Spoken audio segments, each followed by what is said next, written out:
Hello hello dear learners.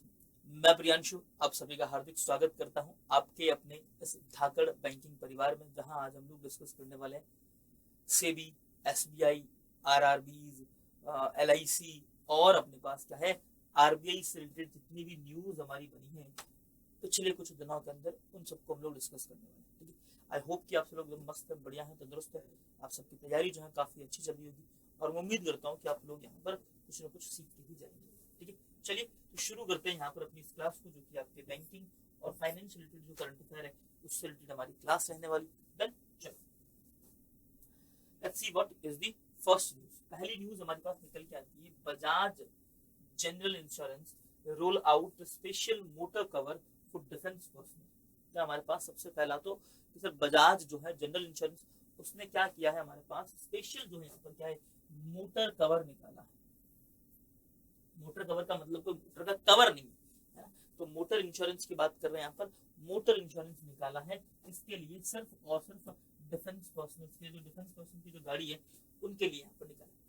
तो Bajaj insurance ने, अगर हम बात करें अर्लियर नोन, जैसे क्या बजाज एलियंस जनरल, यानी क्या है बजाज क्या है aliens general insurance has introduced pro shield.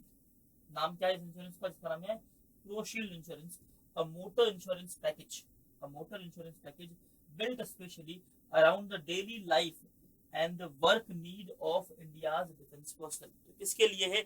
India के डिफेंस पर्सनल्स के लिए। इसका नाम क्या है? प्रोशील्ड इसका नाम है। ठीक है, और उनकी क्या है, ये किसके अराउंड है? The daily life and the work need of India defence person. India के अंदर जितने भी डिफेंस पर्सन है उनकी डेली लाइफ के अराउंड ये हमारे पास नया प्रोग्राम स्टार्ट किया गया। और इस प्रोग्राम का नाम या फिर नया इंश्योरेंस स्टार्ट किया, इंश्योरेंस का नाम क्या है? प्रोशील्ड इंश्योरेंस है, जो कि एक मोटर इंश्योरेंस पैकेज है। Motor insurance package. The plan is meant to solve the special problem that the army families face, like the getting transferred often and being posted to the different place। अब होता क्या है कि यहाँ पर army के अंदर जितने भी जो लोग होंगे उनको से पता होगा कि यहाँ पर आपका ट्रांसफर जो है काफी फ्रिक्वेंट होता रहता है ना। आपने किसी एक जगह पर किसी एक मोटर व्हीकल का इंश्योरेंस लिया, और या फिर किसी एक जगह पर किसी पर्टिकुलर जगह पर आपने इंश्योरेंस लिया और कहा कि हम यहीं रहने वाले, पता चला कि आप 6 महीने बाद कहीं और शिफ्ट हो रहे हैं, तो वो इंश्योरेंस फिर आपके लिए इतना ज्यादा बेनिफिशियल नहीं होता। अगर आपको कोई प्रॉब्लम हो रही तो आप एटलीस्ट उस सिटी के अंदर वापस आओ। तो इसका सॉल्यूशन किसने निकाला है? इसका सॉल्यूशन निकाला है बजाज ने। निकाला है बजाज, इसका सॉल्यूशन निकाला है प्रोशील्ड के साथ। Together with the ProShield the company also क्या करती है, ब्रॉट आउट क्या है विपाई 2.0, विपाई 2.0 and improve the motor insurance product to connect the vehicles. This plan take care of the new age danger such as the cyber attack on a vehicle's software and the money being stolen because of these cyber incidents। तो यहाँ पर क्या है, ये army person के साथ साथ हम बात करें तो उनके जनरल इंश्योरेंस की बात करें, फिर मोटर इंश्योरेंस की बात करें, उसके साथ साथ ही क्या है साइबर कवर भी यहाँ पर इसके अंदर देखने को मिलता है। इसके अंदर साइबर कवर और यहाँ पर क्या है साइबर अटैक पहला तो, या फिर साइबर कवर की बात करूँ ये, अगर आपकी कुछ दिक्कत हो जाती या फिर अगर आपसे क्या है मोटर से रिलेटेड या फिर न्यू एज जो डेंजर्स हैं उनके लिए यहाँ पर एक नया क्या है, इसका नाम क्या है विपाई, क्या है विपाई 2.0 यहाँ पर स्टार्ट किया गया, जिसे कंपनी क्या करती है कनेक्टेड वाहनों को बेहतर जो है मोटर बीमा प्रोवाइड करवा पाएगी। और जो आज के जो नए नए जो खतरे हैं, है ना, जब बात करें एआई से रिलेटेड खतरे हैं या फिर साइबर से रिलेटेड जो खतरे हैं, उन खतरों के साथ ये डील कर पाएगी। डन। आ जाओ बजाज की बात करें, यहाँ पर बजाज इंश्योरेंस की बात कर लेते हैं, है ना, बजाज जनरल इंश्योरेंस। तो बजाज इंश्योरेंस का जो पहले इसका नाम था बजाज जो है एलियंस जनरल इंश्योरेंस था। स्टैब्लिशमेंट कब हुई थी इसकी? 2001 के अंदर स्टैब्लिशमेंट हुई थी। हेडक्वार्टर्स का कहाँ? पूना के अंदर। चेयरमैन कौन है यहाँ पर? क्या है Sanjeev Bajaj and CEO and MD हो जाएंगे डॉक्टर तपन सेनेगल। कौन है? डॉक्टर तपन सेनेगल हो जाएंगे हमारे पास। तो ज्यादा कुछ है नहीं इस न्यूज के अंदर। एक तो याद रखना है क्या हमारे पास, तो शील्ड नाम याद, प्रोशील्ड नाम याद रखना, और दूसरा यहाँ पर क्या है विपाई नाम आप लोग याद रखो। किसके लिए है? तो आर्मी पर्सनल्स के लिए यहाँ पर एक नई जो है बजाज लेके आया एक नया टाइप का इंश्योरेंस। आईआरडीए क्या करती है? आईआरडीआई के insurance regulatory and development authority of India. क्या insurance regulatory and development authority of India, इसकी स्टैब्लिशमेंट होती है 1999 के अंदर। 1999 के अंदर। हेडक्वार्टर्स का कहाँ है? हैदराबाद के अंदर। और यहाँ पर चेयरमैन कौन है, अजय सेठ। चेयरमैन कौन है, अजय सेठ। अब याद रखोगे यहाँ पर इन्होंने है अभी अभी कुछ ही दिन पहले यहाँ पर एक तो क्या कहा है, 100% एफडीए, 100% एफडीए, एफडीए यहाँ पर कहां पर, इंश्योरेंस सेक्टर के अंदर परमिशन दे दी। कहां पर, इंश्योरेंस, इंश्योरेंस सेक्टर, सेक्टर के अंदर क्या है यहाँ पर परमिशन दे दी कि 100% क्या हो सकता है यहाँ पर, एफडीए हो सकता है। एफडीए क्या है, तो फॉरेन डायरेक्ट इन्वेस्टमेंट्स के तहत क्या होता है यहाँ पर भारत के अंदर हम लोग बात करेंगे कि यहाँ पर क्या हो सकता है, भारत में और ज्यादा व्यापार, या फिर बात करूं व्यापार के साथ साथ क्या फॉरेक्स जो है कवर बढ़ जाएगा। डन है, डन, ओके चलो। हाँ, फिर आते हैं रिसेंटली कुछ लॉन्च हुए या फिर बैंक इंश्योरेंस की बात करें, सबसे पहले आता है अंकश।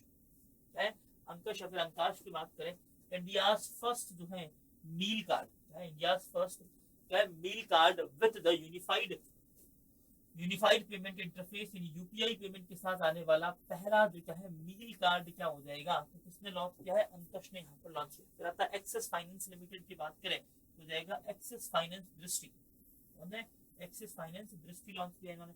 Department of finance services DFS, ministry of finance ने क्या लॉन्च किया, इंडिया फर्स्ट सॉवरन बैंक है, India first sovereign bank protection and बात करें इंडेमिनिटी है, क्या है, maritime insurance product, indemnity maritime insurance product किसने लॉन्च किया है, तो याद ना डीएफएस मिनिस्ट्री ऑफ फाइनेंस ने लॉन्च किया। ठीक है, department of financial services. Bajaj general insurance की बात करें तो क्या लॉन्च किसने, प्रोशील्ड लॉन्च किया, जो कि specialised motor insurance package,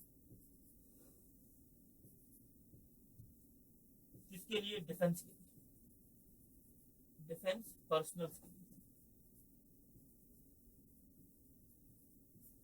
defence personnel के लिए पर which specialized motor insurance package has Bajaj General Insurance launch for India's क्या है फिर इंडियन डिफेंस पर्सन। तो कौन से टाइप का यहाँ पर याद रखना, तो ये हमारे पास जाएगा सर प्रोशील्ड हो जाएगा। अब ये जो विपाय 2.0 ये क्या है हमारे पास, न्यू एज डेंजर के लिए, new age danger, new age danger के लिए अपने याद रखना। The upgraded motor insurance product Vipay 2.0 by Bajaj General Insurance is designed mainly for which category, तो कौन सी कैटेगरी के लिए, यहाँ पर इलेक्ट्रिक व्हीकल्स के लिए है, या फिर हम लोग बात करें केवल इलेक्ट्रिक व्हीकल्स के लिए, या फिर जो पुराने जनरल इंश्योरेंस है कौन सी वाली, इलेक्ट्रिक व्हीकल्स हो जाएंगे जिनके अंदर क्या हो, सॉफ्टवेयर इनबिल्ट हो, है ना, क्या हो, सॉफ्टवेयर, सॉफ्टवेयर वाले जो व्हीकल्स हैं उनके लिए क्या है विपय याद रखना, जो कि क्या अगर उनके साथ सॉफ्टवेयर के साथ कुछ छेड़छाड़ होती है तो, और प्लस अगर हम बात करें यहाँ पर किसी भी टाइप की अगर कोई जो है साइबर फ्रॉड होती है तब ये काम है।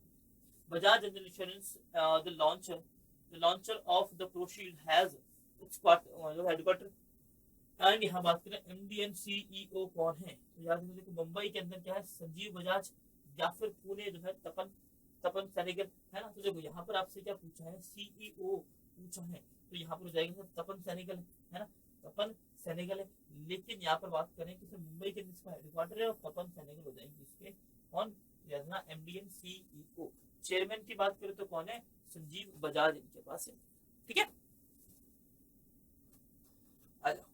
हाँ, रेजर पे ने भारत का पहला एआई पेमेंट फाउंडेशन मॉडल, जिसका नाम क्या है, वल्कन लॉन्च किया। क्या है, रेजर पे नाम की कंपनी सॉरी कंट्री तो क्या है ना, कंपनी जिसने क्या लॉन्च किया, रेजर पे लॉन्च किया, लॉन्च किया है रेजर पे। अब रेजर पे आप लोगों ने कब कब फेस किया होगा, रेजर पे हमारा क्या है पेमेंट गेटवे, क्या है पेमेंट गेटवे। जैसे अगर हम बात करें सर मेरे अकाउंट यानी एसबीआई के अंदर जो पैसा पड़ा है और मुझे वो किसी बैंक में ट्रांसफर करना है, जैसे मान लो मुझे कोई मेरे मैं शॉपिंग करना चाह रहा हूँ, जैसे रेल का टिकट बनाना मुझे, है ना, बेस्ट एग्जांपल देता हूँ मैं आपको। अगर आपको ट्रेन टिकट या फिर रेल का टिकट बनाने हैं ऑनलाइन, तो उसके अंदर आपको ऑप्शन मिलता है कि आप किस पेमेंट गेटवे के साथ में अपने बैंक को कनेक्ट करके आईआरसीटीसी को पेमेंट करना चाहते हैं। तो आप क्या करते हो, एसबीआई का जो पेमेंट है वो कौन करता है, रेजर पे करेगा। कौन करेगा, रेजर पे। रेजर पे किसको ट्रांसफर करेगा, ये आईआरसीटीसी को दे देगा, आईआरसीटीसी, ठीक है, किसको देगा, IRCTC को ये दे देगा। अब अभी इसने क्या किया, रेजर पे ने यहाँ पर क्या है, वल्कन नाम का एक AI है ना, AI पेमेंट फाउंडेशन मॉडल बनाया है। क्या बनाया, AI पेमेंट फाउंडेशन यहाँ पर मॉडल इसने बना दिया। आओ देखो, रेजर पे ने ऑफिशियली लॉन्च किया है, क्या है, वल्कन। क्या लॉन्च किया यहाँ पर, वल्कन यहाँ पर लॉन्च किया है। इंडिया फर्स्ट यहाँ पर क्या है, AI पेमेंट फाउंडेशन मॉडल। क्या है, इंडिया का पहला AI जो है, AI पेमेंट क्या है, फाउंडेशन मॉडल यहाँ पर इन्होंने लॉन्च कर दिया। ठीक है, तो यहाँ पर ये काम क्या करेगा, बिल्ट जॉइंटली विद एनवीडिया, इसके साथ एनवीडिया और अमेजॉन वेब के साथ मिलके, अमेजॉन वेब सर्विसेज के साथ मिलके वल्कन नाम का प्रोडक्ट जो है किसने लॉन्च किया है, तो रोजर पे ने लॉन्च कर दिया। रेजर पे ने लॉन्च, रेजर पे ने दिस क्या है, transform base model is made to understand the language of money.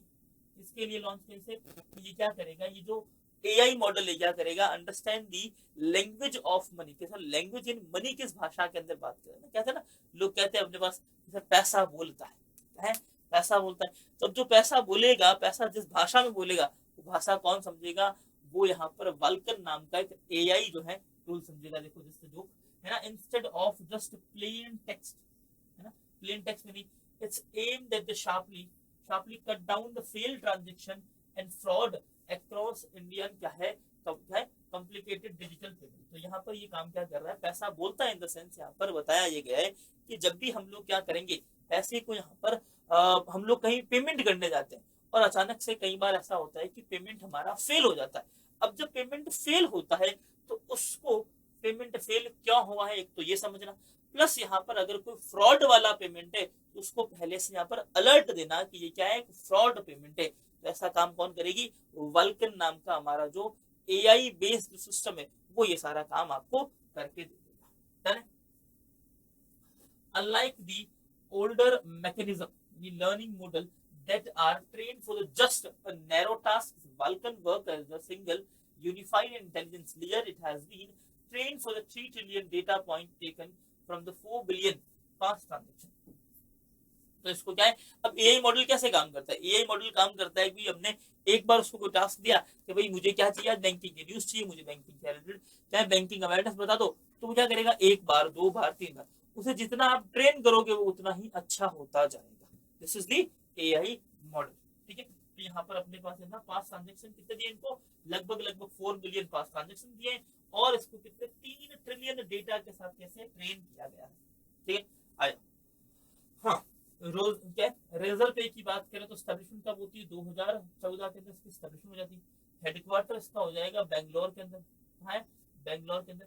को फाउंडर हो जाएंगे इसके यहाँ पर क्या है, हर्षल मेहता एंड शशांक कुमार। कौन है को फाउंडर, कौन है, हर्षल मेहता एंड शशांक कुमार। CEO हो जाएंगे यहाँ पर हर्षल माथुर, सॉरी माथुर है, हर्षल माथुर एंड शशांक कुमार हो जाएंगे को फाउंडर्स, और कौन हो जाएंगे, CEO हो जाएंगे इसकी क्या है, हर्षल माथुर। ठीक है, तो ये अपने पास याद रखना है। रोजर पे एक प्राइवेट कंपनी है। वाल्कन की बात करें तो वाल्कन क्या है, यहाँ पर वाल्कन की बात करें, AI पेमेंट फाउंडेशन मॉडल है। ठीक है, डेवलपर कौन है यहाँ पर, तो रोजर पे, रेजर पे है ना। कंप्यूटिंग पार्टनर कौन है यहाँ पर इसका, एनवीडिया, और क्लाउड पार्टनर कौन है इसका, Amazon web services.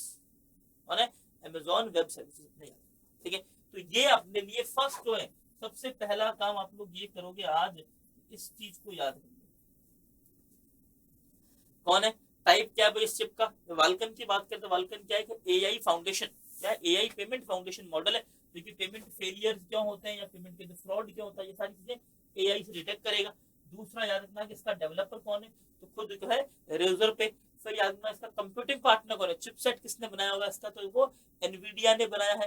Cloud partner कौन है, तो अमेजॉन वेब सर्विस। कौन है, अमेजॉन वेब सर्विस। याद रखना।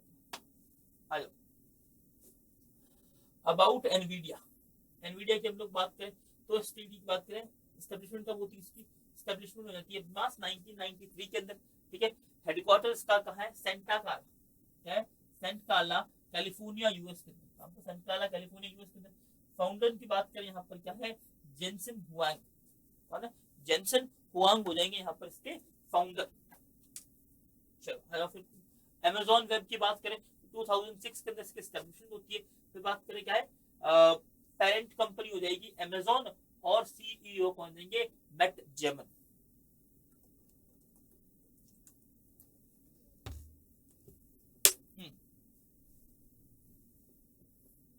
दो 2006 में एस्टेब्लिशमेंट, फाउंडिंग पेरेंट कंपनी कौन है, अमेजॉन, और सीईओ कौन हो जाएंगे, मैट जेमन हो जाएंगे यहाँ पर। आ जाओ फिर क्वेश्चन देखिए क्या है।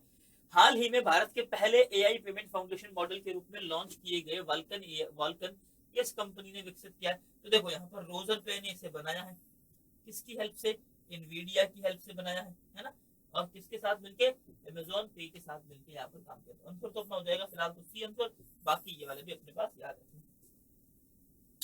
वाल्कन को कितने डेटा पॉइंट्स पर और कितने पुराने लेन देन की बात की गई, तो यहाँ पर 4 ट्रिलियन,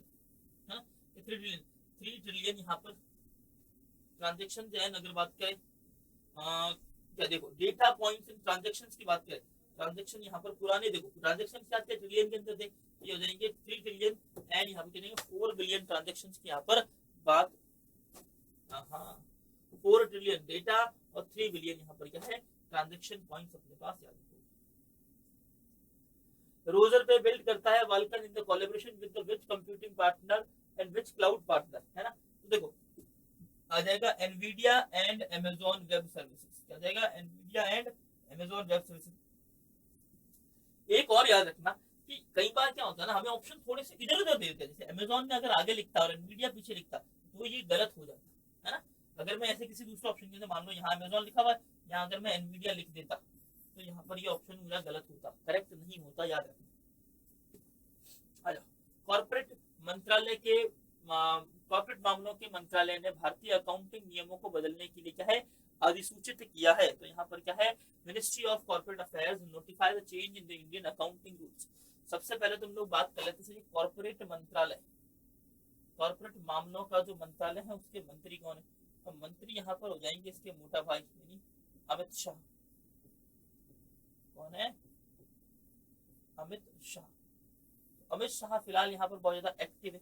क्यों एक्टिव है, क्योंकि यहाँ पर कॉर्पोरेट मंत्रालय के 5 वर्ष हो गए स्थापना के, 5 वर्ष स्थापना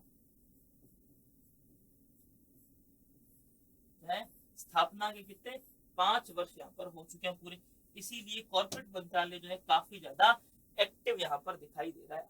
तो ministry of corporate affairs MCA has notified the companies in Indian accounting standard, क्या है नोटिफाई किया है कि sir IAS amendment rules 2026 to the notification GSRB 725 clause E, क्या है यहाँ पर, तो बुलाया गया है यहाँ पर कि सर कॉर्पोरेट मामलों के अंदर जो पहले के जो नियम थे नोटिफाइड किया कि GSR 725E के जरिए यहाँ पर कंपनी क्या करेगी या फिर मंत्रालय क्या चाहता है कि इंडियन अकाउंटिंग स्टैंडर्ड्स को क्या किया जाए, थोड़ा बहुत संशोधन किया गया, इसके लिए यहाँ पर क्या नोटिफिकेशन या फिर अधिसूचना निकाली। These rules make changes to existing Indian accounting standard. तो ये क्या करेंगे, तो इंडिया के अंदर जो पहले का जो अकाउंटिंग स्टैंडर्ड है उसको कुछ क्या है चेंज किया जाएगा। एंड एज कौन से चेंज करेंगे, तो जो पुराना वाला जो लॉ है उनके अंदर, पुराने लॉ कब के हैं, रूल्स है 2015 के रूल है। एंड मेनली फोकस करेंगे on the updating accounting method link to the financial instruction, इसके साथ फाइनेंशियल इंस्ट्रूमेंट के साथ यहाँ पर लिंक करने की बात की, ठीक है। रिन्यूएबल एनर्जी क्या है contract and the cash flow reporting, क्या है renewable energy contract and the cash flow जो रिपोर्टिंग है उसके नियमों के अंदर कुछ है बदलाव अब किए जाएंगे। आओ आगे देखते हैं। The key provisions to apply to the yearly period starting on the 1st of April, है ना, after 1st April 2026 and amendment update several important standards। कब से चेंजेस हो जाएंगे, 1 अप्रैल 2026 के बाद यहाँ पर धीरे धीरे कुछ चेंजेस होने स्टार्ट हो गए थे यहाँ पर, है। आगे बढ़ो देखो, फिर यहाँ बात करते हैं कि as India as 109 and 107 the financial instruments and disclosure bring in the framework। अब देखो ये जो मैं आपको बातें बता रहा हूँ आपको लग रहा होगा कि सर इतनी सारी बातें यहाँ पर लिखी हुई है ये याद करनी है क्या, देखो ये आपके बैंकिंग पर्सपेक्टिव से अब लोग हम बात करें तो बहुत ज्यादा इंपॉर्टेंट न्यूज है आपकी, है ना। कि जो अकाउंटिंग नियम जो चेंज हो रहे हैं या तो आपके बैंकिंग पर्सपेक्टिव से, प्लस आपके अगर आपको सीए की तैयारी कर रहे हैं या फिर सीए की तैयारी करते हैं या करने का कुछ प्लान हो, तो उसके लिए आपके लिए बहुत बहुत ज्यादा इंपॉर्टेंट यहाँ पर। ठीक है, तो यहाँ पर जो नियम है, क्या क्या चेंजेस हुए हैं, कौन से एक्ट के अकॉर्डिंग चेंजेस हुए, सारी बातें आपके लिए इंपॉर्टेंट है, ऐसे ही नहीं करवाई जा रही। ठीक है, आओ ठीक है, तो फाइनेंशियल इंस्ट्रूमेंट्स एंड डिस्क्लोजर क्या कहती है हमारे पास, कौन सा वाला, तो देखो सीधा आपसे पूछ सकता है फाइनेंशियल इंस्ट्रूमेंट एंड डिस्क्लोजर कौन से एक्ट के अंदर लिखा हुआ है, तो इंडिया एज, ठीक है, यहाँ पर याद रखना India accounting standard, India accounting standard 109 and 107 के अंदर लिखा हुआ है, brings in a framework for the neuter, है ना, क्या है फॉर न्यूटर डेवलपमेंट इलेक्ट्रिसिटी, क्या है कॉन्ट्रैक्ट, इसका नाम क्या है, solar and wind PS with the head accounting make the SPPI classification clear for the ESG link loan, कि अगर मान लो ऐसे कोई लोन है जिन्हें हम लोग बोलते हैं ग्रीन लोन, जो किसके लिए, सोलर के लिए, विंड एनर्जी के लिए, या फिर किसी भी टाइप की जो है ऐसी एनर्जी या फिर ऐसे सेक्टर के अंदर उपयोग हो रहा है जो लोन जो कि क्या हो कि हमारे कार्बन एमिशन नहीं करता है, उसे हम क्या बोलते हैं, ग्रीन लोन बोलते हैं। क्या बोलते हैं, ग्रीन लोन, है ना, ग्रीन लोन। जैसे कि हमें कितनी याद रखना, यहाँ पर क्या है 80 ट्रिलियन, है ना, 80 ट्रिलियन 80 बिलियन येन, जापानीज येन, है ना, जापानीज येन का किसने, जापान ने हमको दिया है, ग्रीन लोन दिया है। ठीक है, ये याद रखो, डन है। चलो फिर हम लोग बात करते हैं आगे, है ना, ईएसजी लिंक लोन, फिर बात करें एडेड पर्टिकुलर, है ना, अब क्या है practical expansion for the removing, यानी क्या है डिसरिकॉग्नाइजिंग, है derecognising the financial liabilities that are settled using the electronic payment system, better disclosures and these items are made compulsory under, इसके अंदर एज, यानी क्या है अकाउंटिंग स्टैंडर्ड 10107 के अंदर इसकी क्या है सेट की गई। इसका मतलब यहाँ पर यह है कि ऐसे जो ग्रीन लोन्स है उनको बेहतर डिस्क्लोजर करना क्या है अनिवार्य होगा, कि उनको सबके सामने लेके आना पड़ेगा कि हमने इस टाइप का लोन लिया है, इतने पैसे का लोन लिया, इतने टाइम के लिए लोन लिया है, इतनी यहाँ पर क्या इंटरेस्ट रेट पर लोन लिया, यू हैव टू क्या है सबको दिखाना पड़ेगा। यहाँ पर फाइनेंशियल जो जितने भी हमारे पास ट्रांजेक्शन है, जो भी अपने पास कोई हटाना है या फिर रिमूव करना है, रिकॉग्नाइज करना है, तो वो सिस्टम के अंदर भी दिखने चाहिए। पेमेंट तो इलेक्ट्रिक पेमेंट सिस्टम के अंदर आपके दिखाई देने चाहिए।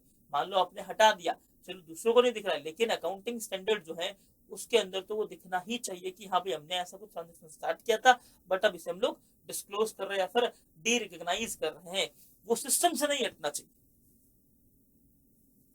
हाँ, फिर India accounting standards, India accounting standard 7 and 10110 cash flow and consolidation की बात करता है। उसके अंदर क्या लिखा है, तो आपसे सीधा क्वेश्चन यहाँ से पूछ सकता है 10110 और 7 यहाँ पर इंडिया अकाउंटिंग स्टैंडर्ड किस पर है, तो याद ना कैश फ्लो एंड कंसोलिडेशन पर ये काम करता है। लिमिटेड या क्या limits cash flow reporting for the investment in associates, joint ventures and subsidiaries held at the cost to only actual case exchange and क्या है dividend in advance and the improving the de facto agents guidance. अब यहाँ पर क्या de facto का मतलब है कि जो डायरेक्टली बेनिफिशियरी नहीं है ना, डी फैक्टो की बात करें कि जो है तो मेन पर्सन लेकिन डायरेक्टली मेन पर्सन ही डायरेक्टली रिस्पॉन्सिबल नहीं है। तो देखो यहाँ पर और क्या लिखा हुआ है, देखो कैश फ्लो एंड कंसोलिडेशन की बात की है यहाँ पर कि जो लिमिट्स है कैश फ्लो की उसको reporting for the investment in the associates, है ना, एसोसिएट्स, जॉइंट वेंचर और subsidiaries to hold the cost to only the actual cash exchange। तो यहाँ पर बोला गया है कि सब्सिडीज के अंदर जितना भी जो पैसा रखा गया है या जो इन्वेस्ट किया गया है उसे कैश फ्लो को रिपोर्ट करना। केवल यहाँ पर ऐसा नहीं कि कैश फ्लो को बनाए रखना या फिर हमें क्या करना है कैश को एक्सचेंज करना है, इसे डिविडेंड या एडवांस के तौर पर हमने पैसा लिया फिर उनको कहा ये डिविडेंड लो ये एडवांस लो, ऐसा काम सीमित नहीं रखना है। इसे क्या है डी फैक्टो एजेंट से जुड़ी गाइडलाइंस को और बेहतर बनाना है कि हमने जिसको भी क्या है एडवांस या फिर डिविडेंड दिया है उससे रिलेटेड जो गाइडलाइंस है उन्हें और हमें क्या है इफेक्टिवली यहाँ पर काम करवाना है। डन है। इंडिया अकाउंटिंग स्टैंडर्ड 101 कहता है द फर्स्ट टाइम एडॉप्टेशन कहता है। इसकी बात करता है पहली बार किसी चीज को अपनाना। नए फाइनेंशियल इंस्ट्रूमेंट नियमों के लिए क्या है ट्रांजिशन प्रावधान देता है कि नए जब भी नियम आएंगे तो उनके लिए आपको कुछ कुछ छूट दी जाएगी, कुछ कुछ रियायतें दी जाएगी कि हाँ भाई आपने पहली बार गलती की कोई दिक्कत नहीं, ये नया चीज आई है आप इसको सुधार करो। तो क्या है new adaptation for the first time adaptation की बात करता है जहां पर आपको कुछ फाइनेंशियल रूल्स के अंदर क्या है आपको यहाँ पर प्रोविजन है गिव द ट्रांजिशन क्या है give the transitions provision in the new rules. अब आते हैं यहाँ पर क्या है, इंडियन अकाउंटिंग स्टैंडर्ड यानी क्या है IND-AS कब से एस्टेब्लिश होती है इसकी, नोटिफाइड होते हैं 2015 से। मिनिस्ट्री कौन सी हो जाएगी यहाँ पर, मिनिस्ट्री हो जाएगी ministry of corporate affairs. Basics की बात करें यहाँ पर क्या है, कन्वर्ज्ड है, कन्वर्ज्ड विद द IFRS और स्टैंडर्ड यहाँ पर सिटिंग बॉडी कौन है, ICAI यानी क्या जो है अकाउंटिंग वाली बॉडी है ना। अब देखो ICAI क्या, institution of the chartered accounts of India है ना, institution of the chartered accounts of India. Establishment होती है इसकी 1 जुलाई 19 जो है 49 के अंदर। हेडक्वार्टर इसका है नई दिल्ली के अंदर है ना। गवर्निंग एक्ट कौन सा आता है, चार्टर्ड अकाउंट एक्ट 1949। सोचो इतना पुराना एक्ट यहाँ पर इसके साथ आज भी काम कर रहा है। तो क्या ये सारे नियम जितने भी कानून कायदे हैं क्या आज के हिसाब से रिलेवेंट हैं, तो बहुत सारे यहाँ पर इसके अंदर चेंजेस करने बहुत जरूरी है। इसीलिए इंडियन स्टैंडर्ड अकाउंटिंग के अंदर क्या है, इंडियन अकाउंटिंग स्टैंडर्ड के अंदर चेंजेस किए जा रहे हैं। मिनिस्ट्री ऑफ कॉर्पोरेट अफेयर्स की बात करें तो यूनियन मिनिस्टर यहाँ पर कॉर्पोरेट अफेयर के यूनियन मिनिस्टर कौन है, अमित शाह याद रखना। कौन है कॉर्पोरेशन मिनिस्टर को कॉर्पोरेट क्या है, अमित शाह भी याद रखना यहाँ पे साथ साथ में, अमित शाह। ठीक है, फिर आती है मिनिस्टर ऑफ स्टेट कौन है यहाँ पर, हर्ष मल्होत्रा और हेडक्वार्टर हो जाएगा इसका दिल्ली। हेडक्वार्टर को मिनिस्ट्री का याद नहीं करते तो भी चल जाएगा। अब कॉर्पोरेट यहाँ पर मामलों के मंत्रालय MCA ने कानून जो है कंपनी इंडियन अकाउंटिंग स्टैंडर्ड नियम संशोधन के नोटिफिकेशन की बात करें तो कौन से नोटिफिकेशन के साथ यहाँ पर किए हैं, तो GSR 725E के तहत यहाँ पर चेंजेस किए। फिर कंपनी इंडियन जो है इंडियन अकाउंटिंग स्टैंडर्ड संशोधन नियम 2026 के मुख्य प्रावधान सालाना अवधि की बात क्या की यहाँ पर किस तारीख से स्टार्ट होंगे, तो यहाँ पर 1 अप्रैल 2026 से स्टार्ट हो गए हैं। इंडियन अकाउंटिंग स्टैंडर्ड किन वैश्विक मानकों के साथ क्या है, अभिसरित यानी क्या है कन्वर्ज्ड है, और उन्हें कौन सा निकाय तय करता है, तो यहाँ पर हम बात करें यहाँ पर क्या IFRS और ICAI, ठीक है, ये दो निकाय इन्हें तय करते हैं। ये एक बड़ी सी न्यूज थी, हो गई अपनी कंप्लीट। ठीक है, अब आते हैं यहाँ पर CDSL की बात करते हैं। CDSL इन्वेस्टर क्या है, प्रोटेक्शन फंड लॉन्च क्या है, multilanguage investor education film in the garden of the prosperity. अब यहाँ पर देखो CDSL ने यहाँ पर क्या इन्वेस्टर प्रोटेक्शन फंड ने बहुभाषी क्या है निवेशक शिक्षा film the garden of the prosperity launch की। क्या लॉन्च किया है, the garden of the prosperity. एक मूवी टाइप है जो आपको सिखाती है यहाँ पर कि किस तरीके से इन्वेस्टमेंट करना है, क्या इन्वेस्टमेंट सही है, इन्वेस्टमेंट गलत है, किस तरीके से। प्लस ये क्या एक मल्टीलिंगुअल मूवी है, जिस भी भाषा के अंदर आप इसे देखना चाहो उस भाषा के अंदर अपनी कंपैटिबल भाषा के हिसाब से आप इसे देख सकते हो। आ जाओ फिर क्या है यहाँ पर, तो CDSL ने यहाँ पर इन्वेस्टर्स प्रोटेक्शन फंड यानी CDSL IPF has launch a multilanguage investor education movie. Title क्या है इसका, the garden of the prosperity. तो टाइटल सबसे पहले तो आपको याद रखना कि गार्डन ऑफ द पर्सपेक्टिव क्या है, एक इन्वेस्टमेंट्स के लिए या फिर इन्वेस्टर्स के लिए एक मूवी है, मल्टीलैंग्वेज मूवी है। किसने इसे बनाया है, तो CDSL ने इसे बनाया है किसके लिए, IPF के लिए यानी इन्वेस्टर प्रोटेक्शन फंड के लिए।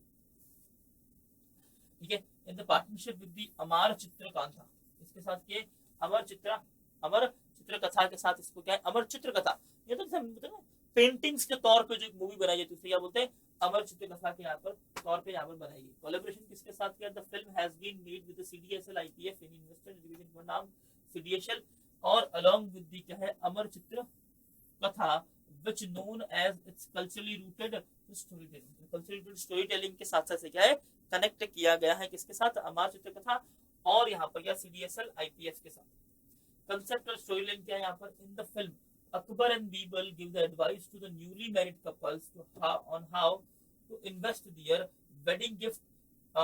It used the idea of a garden to explain the goal-based investing and क्या है diversification, time horizon and the emergency fund. तो यहाँ पर क्या है, यहाँ पर नए कपल को बताया जा रहा है कि आपके पास जितना भी टोटल पैसा आया उसको सबसे पहले तो किस तरीके से आप डाइवर्सिफिकेशन करोगे, कितने यहाँ पर फंड की जगह कितने यहाँ पर फंड बनाओगे, फिर यहाँ पर क्या बताया कितना आप लोगों को इन्वेस्ट करना, कितना डाइवर्सिफिकेशन करना, कितना यहाँ पर टाइम हॉराइजन के किस टाइम पीरियड को साथ में लेके चलना है, और कितना हमें क्या है इमरजेंसी फंड यानी EF के तौर पे इसे सेव करके रखना है। कुल मिला के मनी मैनेजमेंट जो है इस मूवी के आधार से सिखाया जाएगा।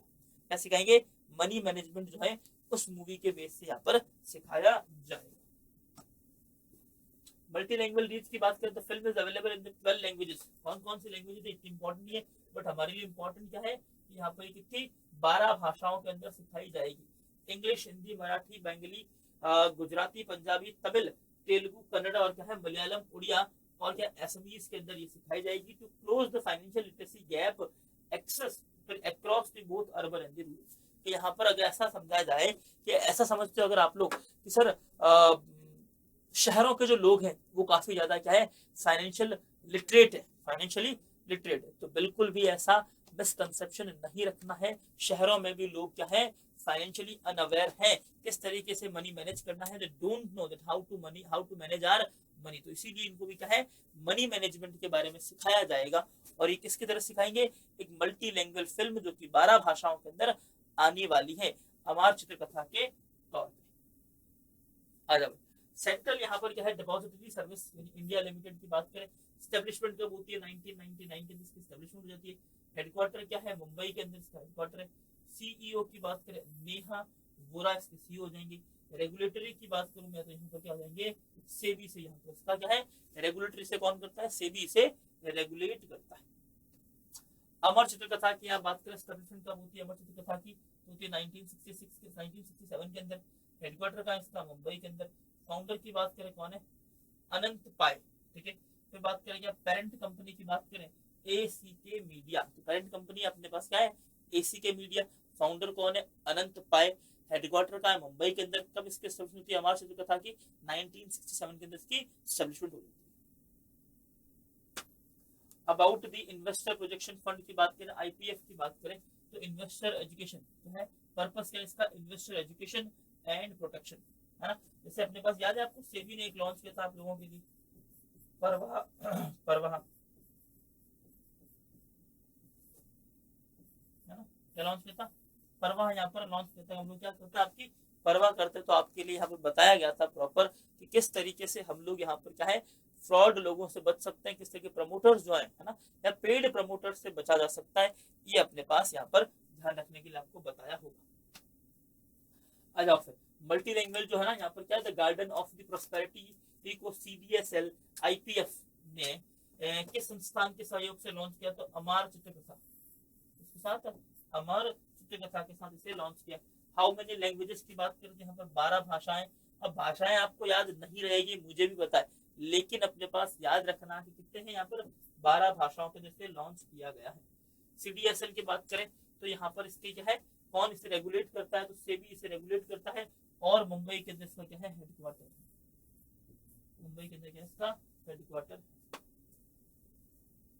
क्वेश्चन आता है फिर आपकी जीडीपी प्रोजेक्शन ग्रोथ, यहाँ से क्वेश्चन आ रहा है Q1 जो है हम कहेंगे सर खत्म हो गया था, है ना, तो हम कहेंगे सर अप्रैल मई और जून का क्वार्टर खत्म हुआ। अब इसकी क्या है जीडीपी ग्रोथ की यहाँ पर बात की जा रही, तो यहाँ पर क्या है आईसीआरए प्रोजेक्ट करता है इंडिया की जीडीपी ग्रोथ कितनी रहेगी 7% इन अप्रैल टू जून यानी Q1 ऑफ फाइनेंशियल ईयर 2027। तो फाइनेंशियल ईयर 2027 का जो Q1 है जो कि चला गया है अप्रैल मई और जून, इसके अंदर यहाँ पर कितनी हमारे पास क्या जीडीपी रहने वाली है 7% की जीडीपी बताई है किसने आईसीएआर ने। तो आओ देखो क्या कहती है हमारे पास, तो देखो रेटिंग एजेंसी की बात करते कौन है आईसीएआर ने कहा है कि यहाँ पर इंडिया की जीडीपी ग्रोथ रेट कितनी रहेगी 7% तक रहने वाली है, ठीक है। कब से कब तक, तो अप्रैल के Q1 के अंदर यानी बात करें तो Q1 ऑफ फाइनेंशियल ईयर 2027 अप्रैल मई और जून विच इज अ 4 क्वार्टर लो। तो ये क्या है यहाँ पर पिछले 4 क्वार्टर्स की सबसे कम यहाँ पर रहने वाली है। कितनी ग्रोथ है 7% की यहाँ पर ग्रोथ है, लेकिन पिछले 4 क्वार्टर से काफी कम ग्रोथ यहाँ याद है। This estimated the slow and a slowdown compared with the 7.8% of the recorded in the earlier Q4 fine है। तो अभी जो हम बात करें Q4 ऑफ फाइनेंशियल ईयर 2026 यानी अगर हम बात करें जनवरी फरवरी और मार्च इसकी बात करें तो हमारी ग्रोथ कितनी थी 7.8% की ग्रोथ यहाँ पर क्वार्टरली हमने देखी है कब 2026 के अंदर या फिर फाइनेंशियल ईयर 26 के अंदर हमने ये ग्रोथ देखी, लेकिन अभी अगर हम लोग यहाँ बात करें तो कितनी दिखा रही है ग्रोथ हमको, सिर्फ और सिर्फ 7% दिख रही है। कितनी दिख रही है, सिर्फ और सिर्फ कितनी, 7%। तो अब हम ये बोल सकते हैं कि पिछले साल के मुकाबले इस बार तो क्या है, काफी कम ग्रोथ है। पिछले साल की कितनी, 7.8% थी, 7.8 से सीधा 7% पे आना एक क्या है, एक शार्प जो है डिक्लाइन यहाँ पर आपको देखने को मिल रहा है, इसीलिए कुछ लोग चिंतित भी है ना। IRCA की बात करें तो एस्टेब्लिशमेंट कब होती है हमारे पास, 1991 के अंदर। रजिस्टर्ड ऑफिस की बात करें कहाँ पर है, न्यू दिल्ली के अंदर। कॉर्पोरेट ऑफिस कहाँ है, गुड़गांव के अंदर। MD एंड CEO कौन है यहाँ पर, याद ना, रामनाथ कृष्णन। कौन है, रामनाथ कृष्णन यहाँ पर। और मेजर स्टेक होल्डर कौन है यहाँ पर, मूडीज कॉर्पोरेशन। मूडीज भी क्या करता है आपको पता हो तो टाइम टाइम पे क्या है, हमें बताता रहता है कि आपकी ग्रोथ कितनी रहने वाली, ठीक है, कितनी ग्रोथ आपकी रहने वाली। फिर देखो जीडीपी स्टैटिस्टिक्स की बात करें यहाँ पर, तो जीडीपी स्टैटिस्टिक्स की बात कर लेते हैं। जीडीपी क्या है, ग्रॉस डोमेस्टिक प्रोडक्शन, मुझे बताने की जरूरत नहीं होनी चाहिए वैसे आपको कैसे कैलकुलेट करते हैं। फिर बात करें कंपाइलिंग एजेंसी की बात करें तो कौन है, national statistics, national statical office. And बात करें पेरेंट मिनिस्ट्री कौन है, ministry of statistics and programme implementation. इसके मिनिस्टर याद रखना जतिन चौधरी। कौन है, जतिन चौधरी।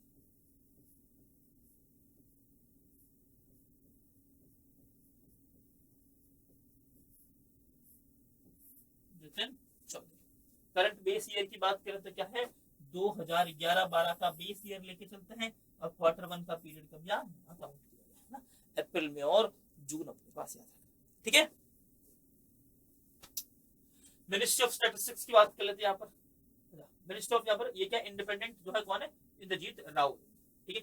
फिर देखो फुल यहाँ पर इंफॉर्मेशन की बात करें, ministry of statistics and programme implementation की बात करें तो यहाँ पर हो जाएगी एस्टैब्लिशमेंट कब होती है, 1999 15 अक्टूबर को। हेडक्वार्टर हो जाएगा उसका न्यू दिल्ली के अंदर। मिनिस्टर ऑफ हो जाएंगे यहाँ पर कौन, राव इंद्रजीत सिंह, ठीक है। अब आता है यहाँ पर एजेंसी की बात करते हैं। Agency ICRA has appointed India's क्या है जीडीपी ग्रोथ फॉर क्वार्टर 1 और फाइनेंशियल ईयर 2027 अप्रैल जून एट क्या है, व्हाट रेट, कितनी। तो देखो यहाँ पर हमने कहा क्वार्टर 1 की रेट कितनी है, तो ये रही हमारे पास, ये कितनी है, क्वार्टर 4 ऑफ FY 2026 की। ये किसकी रेट है, तो क्वार्टर 1 ऑफ FY 2027 की, ठीक है। क्वार्टर 1 वित्त वर्ष 2027 के लिए 7% का अनुमान पिछली तिमाही से कितना, किस वृद्धि दर पर कम दर्शाता है, तो 7.8 यहाँ पर था पिछली बार, यहाँ पर से कमी यहाँ पर दर्शाई। भारत में जीडीपी आंकड़ों के लिए किस एजेंसी द्वारा तैयार किए जाते हैं, इसका मसौदा आधार वर्ष क्या है, निम्न में से 2012-13 है ना। तो यहाँ पर क्या है, नेशनल स्टैटिस्टिक्स, तो यहाँ पर हो जाएगा जो है ऑफिस 2011-12 हो जाएगा इसका क्या पूछा, बेस ईयर याद, ठीक है। आ जाओ फिर, train to run at 100 kilometre per hour on Katra Banihal section. अब सर रेल की इंफॉर्मेशन से हम क्या करेंगे, हम तो दे रहे हैं बैंक का एग्जाम है ना, हम तो दे रहे हैं बैंक का एग्जाम, लेकिन रेल की इंफॉर्मेशन से हम लोग क्या कर लेंगे। तो रेल की इंफॉर्मेशन इंपॉर्टेंट क्यों है, because it is in PIB section. और PIB सेक्शन क्या है आपके एग्जाम के लिए बहुत बहुत ज्यादा इंपॉर्टेंट। अगर आपको भी कोई ऐसी न्यूज दिख जाए, खुद से भी कभी घर पे आप बैठो और PIB कभी आपने गलती से ओपन कर लिया हो, तो गलती से अगर PIB ओपन कर लो तो उसमें याद रखना कि PIB के अंदर अगर कोई भी न्यूज है तो वो आपके लिए उतनी ही इंपॉर्टेंट है जितनी आपकी बैंकिंग एंड फाइनेंशियल अवेयरनेस की न्यूज इंपॉर्टेंट है, ठीक है। चलो आज अभी रेल मंत्रालय ने यहाँ पर क्या आधिकारिक मंजूरी दे दी है कि कटरा बनिहाल सेक्शन पर क्या करेगी, 100 किलोमीटर पर आवर की स्पीड से ट्रेन यहाँ पर चलेगी, ठीक है। दिस स्पीड इंक्रीज की बात करें यहाँ पर कितनी, 111 kilometre broad gauge line in the northern railway Jammu Kashmir division which is a very important part of the Udhampur Srinagar है बारामूला रेल लिंक यानी USBRL। ये प्रोजेक्ट जो कि सर जहाँ पर क्या चनाब वाला जो चनाब पर क्या है केबल वाला जो ब्रिज बना हुआ है, उस ब्रिज के ऊपर से भी ये ट्रेन गुजरती है, इसीलिए इसकी इंपॉर्टेंस यहाँ पर आपको याद रखना है कि ये क्या है, बहुत ज्यादा इंपॉर्टेंट रहने वाली है। 111 किलोमीटर। फिर आता है वंदे भारत अचीवमेंट की बात करें, for the first time the Vande Bharat train touch nearly कितनी 100 kilometre per our vehicle crossing at the famous क्या है Chenab bridge, world highest railway bridge. यही बताया मैंने आपको, वर्ल्ड के हाईएस्ट रेलवे ब्रिज से यहाँ पर क्या है कि ट्रेन निकलेगी और 100 किलोमीटर पर आवर की स्पीड से ये जाएगी ट्रेन। कौन सी स्पीड से? 100 किलोमीटर पर आवर की स्पीड से ट्रेन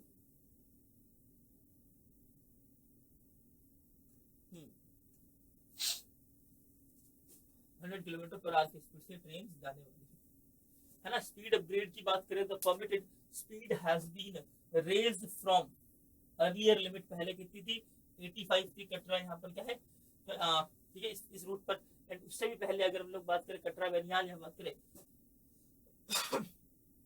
संगलदान बनियाल की बात करें 75 थी और कटरा संगलदान कितनी थी 85 थी। अब वो कितनी पहुंच गई है यहाँ पर 100 पहुंच गई। दिस इज दी माइलस्टोन अपने पास याद है, ठीक है। अब ये अपने पास इंपॉर्टेंट है, ये जैसे अगर आपको कभी एसएससी या फिर कोई भी वनडे एग्जाम देना बैंक के अलावा दूसरा, तो याद रखना कि सर यूएसबीआरएल क्या है, तो Udhampur Srinagar Baramulla rail link project है, ठीक है। इसकी टोटल लेंथ कितनी है 272 किलोमीटर। रीजन कौन सा? जम्मू एंड कश्मीर रीजन हो जाएगा।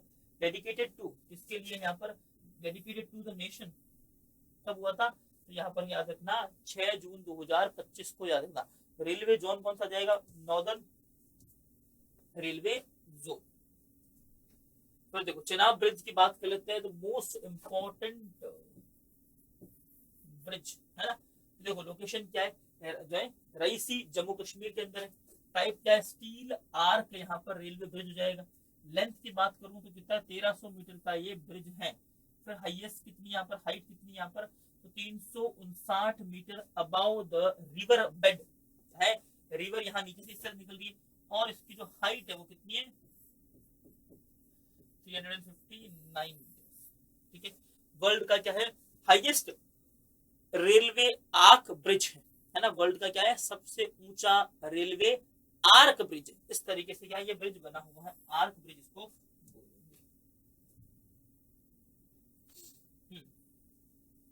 वंदे भारत एक्सप्रेस की बात कर लेते हैं यहाँ पर। तो यहाँ पर क्या है इसकी जो सर्विसेज की बात करें तो कब 15 फरवरी 2019 को स्टार्ट हुई थी, ठीक है। ओरिजिनल ट्रेन जो नेम है, ओरिजिनल ट्रेन का नाम क्या है? तो ट्रेन 18 का इसका नाम था। मैन्युफैक्चरिंग कौन करता है? इंटीग्रल कोच फैक्ट्री चेन्नई इसका मैन्युफैक्चरिंग करती है। ट्रेन क्या है? सेमी हाई स्पीड ट्रेन है ना। सिर्फ को अपने पास क्या जुमला दे रखा है हमको कि सर हमारे पास क्या सेमी हाई स्पीड ट्रेन है। बहुत बार ऐसा याद रखना कि बहुत सारी ट्रेन पहले से हमारे पास ऐसी अवेलेबल थी जिसको जो डीजल इंजन पर भी क्या है 120 की स्पीड से चलती थी, और ये वंदे भारत आज भी क्या 120 की स्पीड से चल रही है, ठीक है। बस इनके क्या किया है कुछ स्टेशन कम कर दिए हैं और इनको बोला है कि ये क्या है थोड़ी फास्ट चलेगी। एक वंदे भारत ट्रेन कम से कम 10 ट्रेन को जो है डाइवर्ट करने का या फिर 10 ट्रेन को लेट करने का काम करती है ना, एक स्टेशन से दूसरे स्टेशन के बीच में रुकने से पहले। नॉर्दर्न रेलवे की बात करें एस्टेब्लिशमेंट कब होती है यहाँ पर 40 अप्रैल 1952 के अंदर एस्टेब्लिशमेंट होती है। हेडक्वार्टर्स का नई दिल्ली है। पार्टनर ऑर्गेनाइजेशन कौन है? Indian railway. और मिनिस्ट्री कौन सी जाएगी? मिनिस्ट्री ऑफ रेलवे यहाँ पर जाएगी इसकी मिनिस्ट्री। आ जाओ कटरा बनिहाल सेक्शन पर अब ट्रेन एक समान कितने घंटे की स्पीड से रफ्तार चलेगी? तो 100 किलोमीटर पर आवर की स्पीड से चलेगी।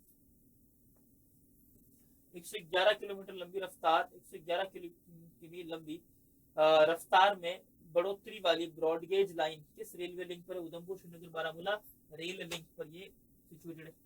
चेनाब ब्रिज जहां वंदे भारत लगभग 100 डिग्री स्पीड से गुजरी रफ्तार से छुई है, इसे किस जिले के अंदर है? ये है रायसी जिले के अंदर। कहाँ है? रायसी जिला। वर्ल्ड का हाईएस्ट रेलवे आर्क ब्रिज यहाँ पर बना हुआ है। इस बात को भी अपने याद रखना है, जहन में रखना है। अब ये न्यूज आती है डॉट ने क्या है इन्फोर्स किया है 9 SIM limit using the subscriber क्या है फोटोग्राफ।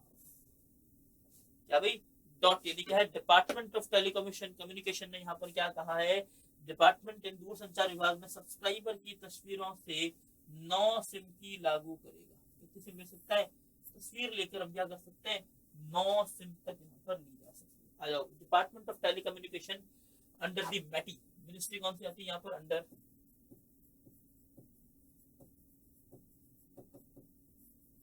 मैटी। क्या है यहाँ पर? Has issue the order marking a photograph based cross check compulsory so that the time of the 9 mobile connection so that the limit of 9 connection per person can be strictly enforced। तो यहाँ पर बोला गया है कि हमारी जो photos अब से कलेक्ट की जाएगी, क्या की जाएगी यहाँ पर, हमारी फोटो कलेक्ट की जाएगी। और फोटो जब कलेक्ट करेंगे तो अब तक तो हमारे पास कितनी 4 सिम की लिमिट है, बट अब कितनी हो जाएगी, ये 9 सिम की कर दी जाएगी। कितने सिम की जाएगी, 9 सिम की लिमिट हो जाएगी। Under this the new rule which comes fully into force for telecom service provider, यानी क्या है, टीएसपी, टेलीकॉम सर्विस प्रोवाइडर है, ऑपरेट करेगी, will use the facial recognition spot subscribers who have already used up their quota and stop them as buying a new SIM. अब यहाँ पर क्या होगा कि भाई अगर किसी के पास पहले से ही 9 सिम है तो उसकी फोटो के साथ रिकॉग्निशन होगा, फेशियल रिकॉग्निशन होगा।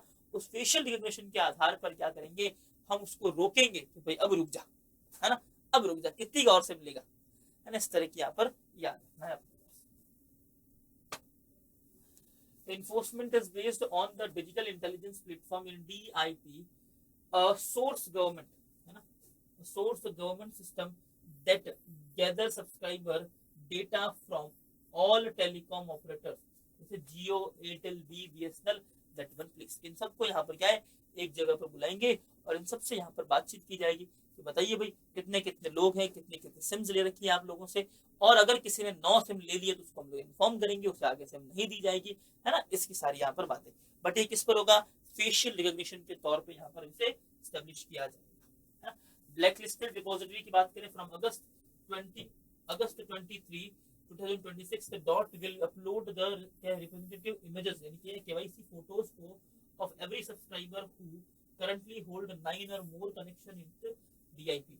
अब बोला क्या है कि अगर किसी सब्सक्राइबर के पास क्या 9 या फिर 9 से ज्यादा सिम है तो उनके लिए यहाँ पर क्या है, KYC का प्रोसेस स्टार्ट किया जाएगा। कब से, 23 तारीख से स्टार्ट हो चुका है अपने पास, यानी कल से ही ये सिस्टम स्टार्ट हो चुका है। मैचिंग प्रोसेस की बात करें, when the new consumer apply करेगा for a SIM, the operator must match her or his face against his repository। If the match is found, the new connection request must be rejected high away। अगर क्या match नहीं हो, है ना, अगर match is found, इसकी photo से आपको रिपोजिटरी से मिलना होगा, अगर मैच हो जाती है तो नए कनेक्शन का अनुरोध क्या है, तुरंत रद्द कर दिया जाएगा। अगर आपके पास ज्यादा कनेक्शन है तो आपके क्या है, किसी भी नई एप्लीकेशन को यहाँ पर क्या है, रिजेक्ट किया जा सकता है। डन है। रेस्ट्रिक्टेड लिमिट्स की बात करें, यहाँ पर लिमिट कितनी, यहाँ पर 6 सिम ही ले सकते हो। कहाँ कहाँ पर, अगर आप जम्मू एंड कश्मीर में हो, असम में हो और नॉर्थ ईस्टर्न स्टेट के अंदर हो, ठीक है, तो कितनी सिम आपके पास, सिर्फ 6 सिम। अगर आप किसी अन्य स्टेट के अंदर हो तो आपकी लिमिट कितनी है, 9 सिम की लिमिट यहाँ पर रखी। डॉट, है ना, डॉट की बात करें, डिपार्टमेंट ऑफ टेलीकम्युनिकेशन, संचार भवन नई दिल्ली, इसका क्या है, हेडक्वार्टर है। पेरेंट मिनिस्ट्री कौन है, मिनिस्ट्री ऑफ कम्युनिकेशन, मैटी, है ना। तो यहाँ पर ज्योतिरादित्य सिंधिया की बात करें तो मिनिस्टर ऑफ स्टेट हो जाएंगे। यहाँ पर क्या है, पेमा सानी चंद शेखर, कौन है, पेमा सानी चंद्रशेखर हो जाएंगे DOT के मिनिस्टर, जो कि क्या है, मिनिस्ट्री ऑफ टेलीकम्युनिकेशन के अंदर या फिर टेलीकम्युनिकेशन के अंदर यहाँ पर आती है। डन है। फिर डिजिटल इंटेलिजेंस प्लेटफॉर्म की बात करें, DIP की बात करूँ तो लॉन्च कब होती है, 4 मार्च को ये लॉन्च होती है 2024 के अंदर। डेवलप किसने किया है, डिपार्टमेंट ऑफ टेलीकम्युनिकेशन ने, है ना। प्रपोज की बात करें, टेलीकॉम फाउंड करती है यहाँ पर एक इंटेलिजेंस शेयरिंग। आ जाओ, the department of telecommunication DoT जो है इन्फोर्स करती है, कितनी सिम की बात करती है यहाँ पर, 12 सिम की बात करती है दूसरे देशों के अंदर, दूसरे स्टेट के अंदर। और अगर हम लोग यहाँ बात करें तो ये क्या हो जाएगा, 6, इसके लिए नॉर्थ ईस्टर्न स्टेट, और यहाँ पर क्या है, JNK एंड असम। असम में भी 6 से ज्यादा नहीं कर सकते। कब से शुरू हो जाएगा भाई ये, 23 अगस्त 2026 से ये नए सब्सक्राइबर का फोटो अपलोड करना जरूरी होगा, कहाँ पर, DIP पे। In which of the following region, है ना, तो कहाँ पर रेस्ट्रिक्टेड है 6 कनेक्शन, जम्मू कश्मीर, असम और नॉर्थ ईस्टर्न स्टेट हो जाएगा यहाँ पर करेक्ट अपना आंसर, ठीक है। तो गवर्नमेंट ऑफ इंडिया ने अप्रूव कर दिया एक initiative scheme for promotion of the domestic PNG connection. क्या है, PNG कनेक्शन के लिए यहाँ पर क्या है, डोमेस्टिक जो PNG कनेक्शन है उनके प्रोत्साहन के लिए यहाँ पर एक योजना स्टार्ट कर दी है। इनिशिएटिव कब से स्टार्ट हो जाएगा, 1 सितंबर 2026 से ये इनिशिएटिव स्टार्ट कर दिया जाएगा आपके रीजन के अंदर, ठीक है।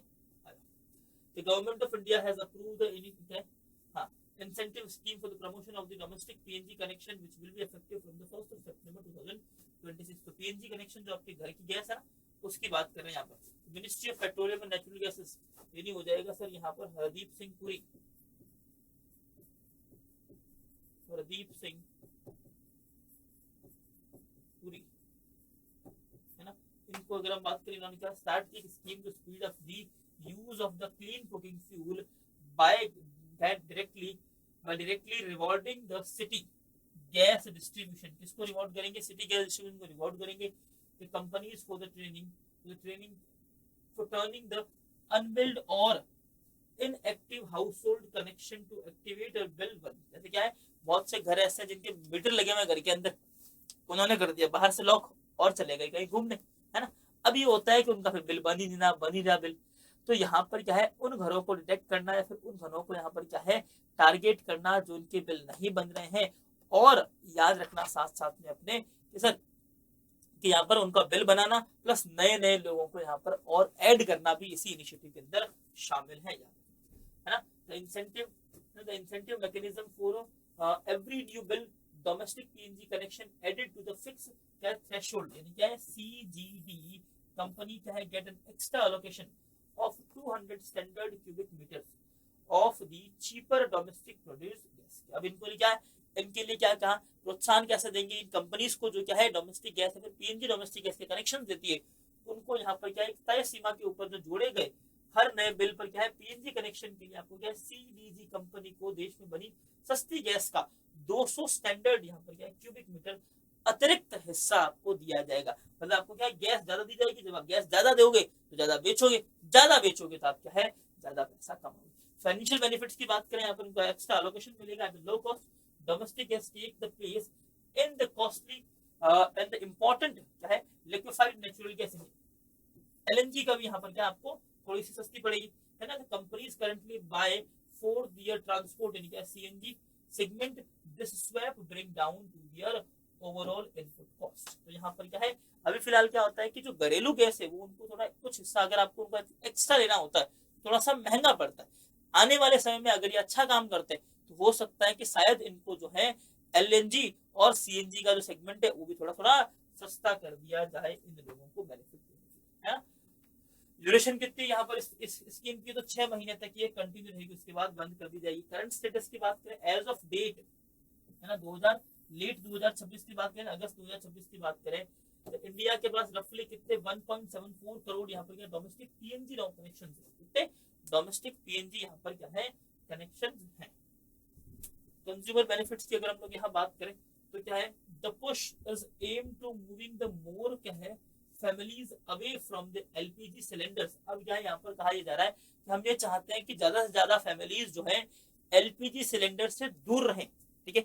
अब एलपीजी सिलेंडर से दूर कैसे रहेंगी, तो यहाँ पर क्या है पाइपलाइन गैस पाइप गैस लेके आ गए विच इज सेफर और नो स्टोरेज रिस्क मोर क्या है कन्वीनियंट है, चाहिए मोर कन्वीनियंट है 24/7 सप्लाई है, प्लस ये क्या है कि क्लीन गैस है, क्या है एक क्लीन गैस के अंदर कोई भी टाइप की मिलावट यहाँ पर नहीं आती है, कोई जोखिम भी नहीं है अपने पास। पीएनजीआर क्या है तो petroleum and natural gases regulatory board, ये इसकी फुल फॉर्म हो जाएगी। कॉन्स्टिट्यूशन की बात करें तो पीएनजीआर एक्ट 2026 आता है, इसके बाद कॉन्स्टिट्यूशन होता है। इसका हेडक्वार्टर का इसका नई दिल्ली का हेडक्वार्टर है। चेयरपर्सन कौन है अनिल कुमार जैन, और रोल हो जाएगा यहाँ पर क्या regulates the pipeline at CGD network.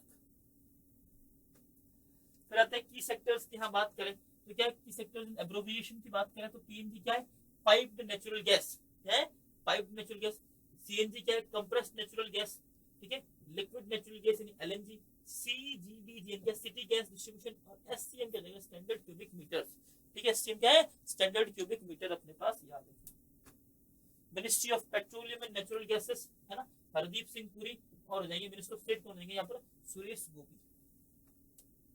PNG की बात करें इफेक्टिव कब से जाएगी 1 सितंबर 2026 से। इनिशिएटिव क्या है 200 यहाँ पर क्या है standard cubic metre domestic gas allocation ज्यादा होगा। ड्यूरेशन कितना 6 मंथ का। पीएनजी डोमेस्टिक कनेक्शन क्या हो जाएगा अबाउट कितने 1.74 करोड़ यहाँ हो जाएंगे। अभी अगर हमने गैस क्राइसिस की बात करें तो जिनके पास सिलेंडर्स थे उनको सिलेंडर्स महंगे मिले, लेकिन जिनके पास पीएनजी कनेक्शन था उनके लिए कोई दिक्कत नहीं थी, है ना।